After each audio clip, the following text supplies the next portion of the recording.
When I was in my 20s, I fell in love with my flatmate, like really in love. And stupidly, we ended up in this kind of casual friends with benefits type situation that obviously I hoped was going to turn into something more. Of course it didn't. And one night I came home from work and found him locked away in his room with romantic music playing on the hi-fi. I thought about knocking on the door, but decided better of it. And half an hour later, I found myself sitting on my bed in my room, listening to him doing all the things I'd like to be doing with somebody else. For hours. The worst thing was that his bedroom was between mine and the stairs, which was the only way to get out, and I didn't feel like I could walk past his door without shattering into a million tiny pieces. So I just sat there, staring at the wall for hours until she was gone. That was my very first experience of heartbreak, and for weeks after it, I couldn't function properly. I was slow and distant, and everything hurt. It was like I'd been physically damaged. And it turns out, as far as my brain was concerned, I had.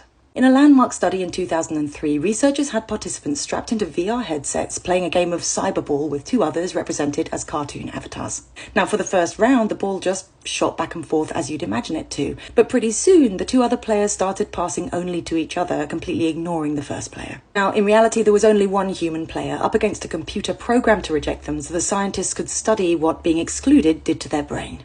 What they found was that the brains of rejected participants showed the same neural activity as you'd see in people with physical injury. This suggests that the brain makes no distinction between a broken heart and a broken bone. Rejection actually hurts.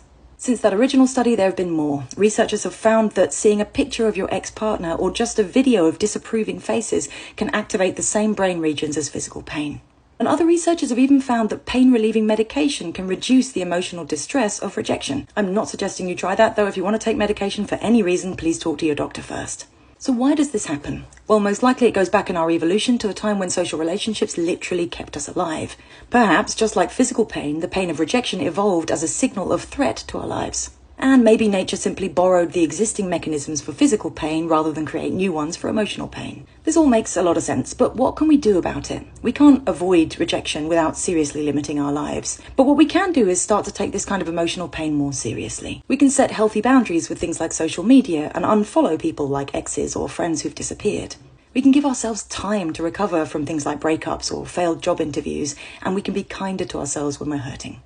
Back in my bedroom in my 20s, listening to the love of my life going at it with somebody else, I just sat there beating myself up for not being good enough or getting involved with him in the first place, and then I carried on living with him for months after that, my heart breaking anew every single day. Would I have reacted that way if he'd broken my leg instead of my heart? I don't think so.